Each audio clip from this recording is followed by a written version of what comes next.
Samarqand viloyat Kattaqo'rg'on tuman Uz avtoyo'l. Qayerga qarayapsizlar? Ozgina vijdonni uyg'otaylik.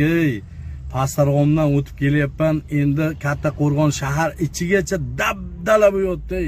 Yo'llar nechta mashinalar balonga yotibdi, yirtilib ketgan balonlari. Hech bo'lmasa yamab chiqinglar, asfalt qila olmasalaring ham. Katta yama bo'lib yotibdi. O'zlaring vijdonlaring uyg'onmayaptimi? Ya hozir kelganimcha вообще ado bo'ldi, вообще ishlarim to'kilib tamom bo'ldi. Qayerdan aldab o'tishni bilmayman yamani. Bu yo'lga bunday qaranglar, bu kichkina yo'l emas-ku. Bu Samarqand Kattaqo'rg'on yo'nalishdagi yo'l-ku bu. Cheris Pastarg'om o'taydigan. Ozgina vijdonni uyg'otinglar, bu Kattaqo'rg'onda ichi ham shunaqa ekan. Pozgaydan mana masjidga qarab kelish yo'li ham. Kattaqo'rg'on tuman Uz avtoyo'l.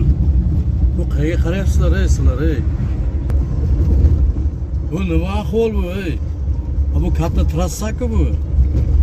Kattaqo'rg'on tuman Uz avtoyo'l qayerga qarayapti bu? Yamalarni nima uchun yama? Hurmatli kuzatuvchilar, mana Kattaqo'rg'on tumaniga yetib keldik.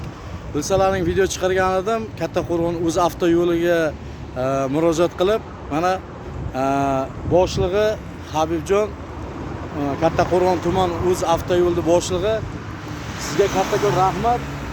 Degan videomizdan iltimosimizni qabul qilib mana ishlarni boshlab yuboribsiz. Kattadan katta rahmat. Endi bitta gap gapirib o'rganman, ko'nglingizga olmaysiz. Uz avtoyo'li vijdoni qachon uyg'onadi deganman.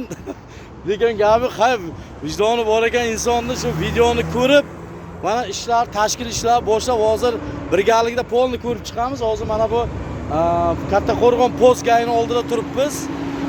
Nasib bo'lsa, yo'llarni polnisida ko'rib chiqib, birgalikda shu xalqimizga, elimizga, yurtimizga deganda bir qo'lidan kelgancha yo'llarni ravon qilish. Bu o'zi asli qachon yo'l loyihaga kiritilyapti, Habib? Bu loyihaga kiritilib, biz ekspertlardan chiqib, hozir shartnomasi ham bo'ldi. Bu yo'l shartnomasi ham bo'ldi. Shu keyingi haftalardan o'zi asfalt qilishni boshlaymiz, splashni. Bu 2 kilometr tushgan, 2,5 kilometr mana bu joyda. Lekin u tarafi Ergashovdan keyingi taraflari faqat yamoqli katal ta'mirlashlari. Buyog'i Samarqandgacha qachon bo'ladi? Uni taklifini kiritganmiz. Taklifini vazirlikka, tegishli tashkilotlarga berganmiz, yuqori tashkilotlarga.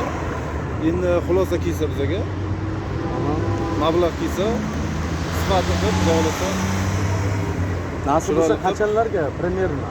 Endi uni misol hozir men qachon aniq keyingi yilmi aytaman, mablag' misol shu oy kelsa, kelasi oydan boshlaymiz loyihalar qilinadi. Mablag' ham katta kerak-ku. Ha, katta kerak. Ishchiga qaraganda 350 milliard deb eshitdim-a? Shunaqami? Bu yerga endi nima deydi? Avtobuslarimiz Samarqand qatnayapti shu yo'ldan. Studentlarimiz bor, onaxonlar bansaga qatnaydi deganday shu yo'limizni yamalarni qachon ta'mirlab berib turing. Endi bu kishi ham qo'lidan kelgan mablag' bo'lsa qilib tashlaydi. Endi bu kishiga ham davlatdan mablag' ajratilsa, splashni qiladi, qutuladi, qo'yadi. Endi qo'lidan kelgancha yamoqni yamab chiqyapti. Shu yerga ham rahmat.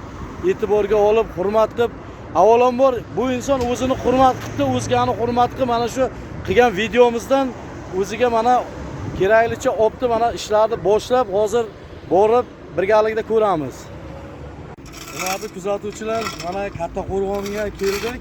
Uz avtoyo'lning boshlig'i Habib mana ukamiz yo'llarni yaqinda olgan ekan. Bilasizlar, yaqinda video chiqardik shu yo'llar bo'yicha. Ta'mir talab bo'yotuvdi. Instagramda video qo'yganimda mana shu inson ko'ribdi videoni, mana inobatga olib, mana hozir boshlagan. Endi splashni asfalt qilish kerak-ku.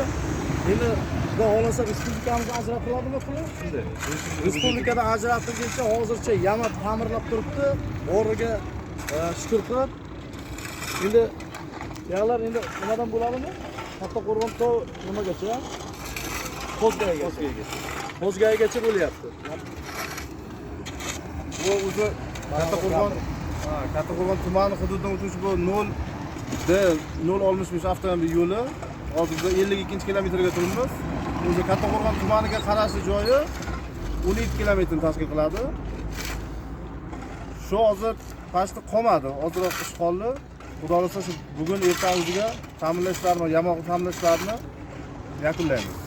Endi mablag' bu Splashda asfalt qila olmadik, to'liq qoplov bilan ta'minlanmadik, chunki mablag' yo'qligi sababli ta'minlashlar faqat yamoq ta'minlashlari hozir bajaryapmiz. Mablag' ajratilishi bilan 4 polosali bo'lib asfalt beramiz.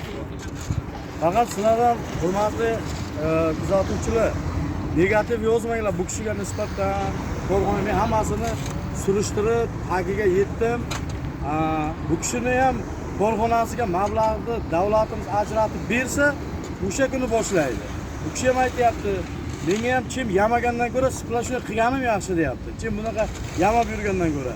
Xudo xolasa endi shu 1 yillar ichida dasturga kirib qoladi, xudo. 1 yillar endi 1 yilcha sabr qildik, endi shuncha sabr qildik. Bu kishi ham qo'ldan kelgancha mana qilyapti. Avvalambor bu kishiga nimaga rahmat demoqchiman.